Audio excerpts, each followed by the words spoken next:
এনেকৈ ডাঙৰকৈ যদি কাটি এনেকৈ ভাজি কৰি দিলে হয়, খাই বৰ ভাল লাগে। কিন্তু কি কৰিব লাগে, প্ৰথমতে আলু, ভাতকেৰেলা আৰু পটল এটাখিনি কাটি ভালকৈ ধুই ল'ব লাগে। ভালকৈ ধুই তাৰ পাছত গৰম পানীত অলপ সময় নিমখ দি তিয়াই থৈ দিব লাগে। নিমখ দি যেতিয়া গৰম পানীত থৈ দিব, তাৰ পাছতে কৰিব কি লাগে, কি তেল দি পিঁয়াজ দি জলকীয়া দি তাৰপিছতে সেইখিনি চেকনিয়ে চেকি তেলতে দি দিব লাগে আৰু জোখমতে হালধি আৰু নিমখ দিব লাগে। তাৰপাছতে এনেকৈ কম জুইত, বেছি জুইত কেতিয়াও একো বস্তু নাভাজিব।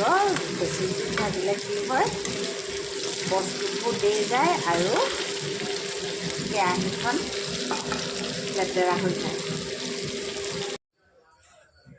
আটা মাৰোঁতে সদায় আটাখিনি জোখমতে নিমখ অকণমান দিব লাগে আৰু তাত তেল দিব লাগে। তেল বহুতে ৰিফাইন দিয়ে, কিন্তু মই মিঠাতেল দিওঁ। ৰিফাইন দিলে গেছটো বেছি হয় কাৰণে মই ৰিফাইন দিওঁ।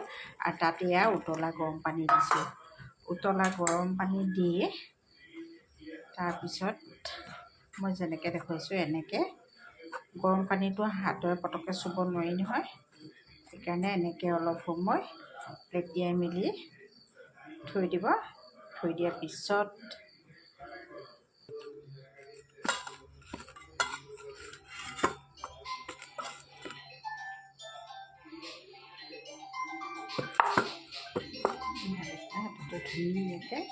ধুনীয়াকৈ আটাটো এয়া মাৰি ল'লোঁ। এতিয়া মই গোল বনাই ল'ম, লাডু এটা বনাই ল'ম।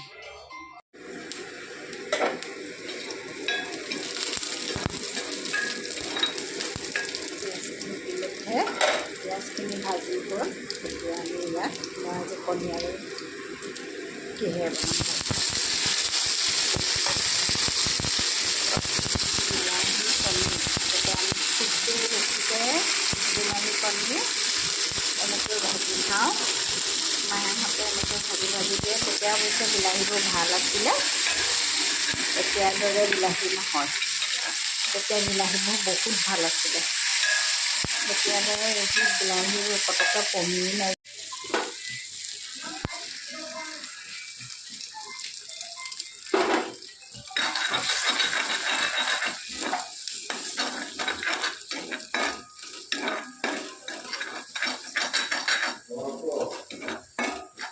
এয়া আমি আগতে এনেকৈ কণী ভাজি দি ঠাণ্ডা ভাত খাওঁ।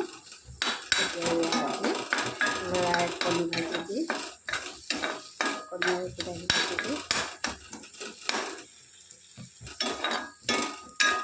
ৰুটি খাব। এয়া মোৰ ৰুটি বেলা হৈ গ'ল। এতিয়া মই ৰুটি আটা মঠতেই যিহেতু তেল দি লৈছিলোঁ, সেইকাৰণে এনেকৈ ৰুটিৰ ওপৰত ৰুটি জাপি থ'লেও লাগি নধৰে। এয়া মোৰ ৰাতি ভাত সাজত আছে। এয়া দেখিছে ভাত,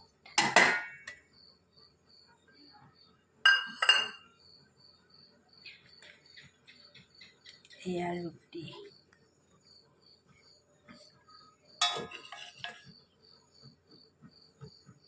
এয়া হৈছে বিলাহী আৰু কণী ভাজি।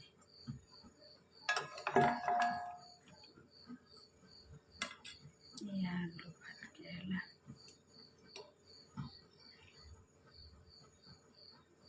পটল। এনেকৈ খাই মই বৰ ভাল পাওঁ, সেইকাৰণে মই এনেকৈ বনাই লৈছোঁ। আৰু এটা আছে লেবেৰা ভাজি বুলি যে কয়, বিভিন্ন চব মিক্স কৰি বনোৱা, এইটো লেবেৰা ভাজি।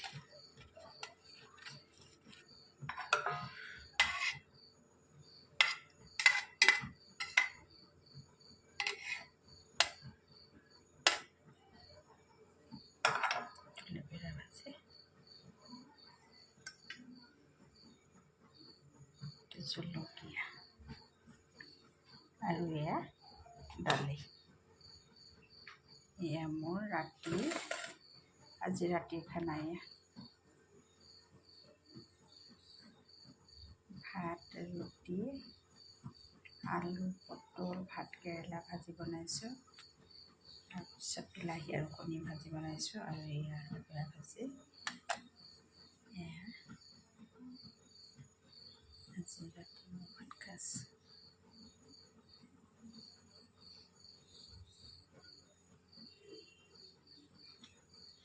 ৰাতি ভাতটো আজি ল'ৰাই এনেকৈ খাম বুলি কৈছে গতিকে তাক এনেকৈ বনাই দিছোঁ ল'ৰাই এনেকৈ খাম বুলি কোৱাৰ কাৰণে আজি ৰাতি ভাতটো এনেকৈয়ে বনাই দিছোঁ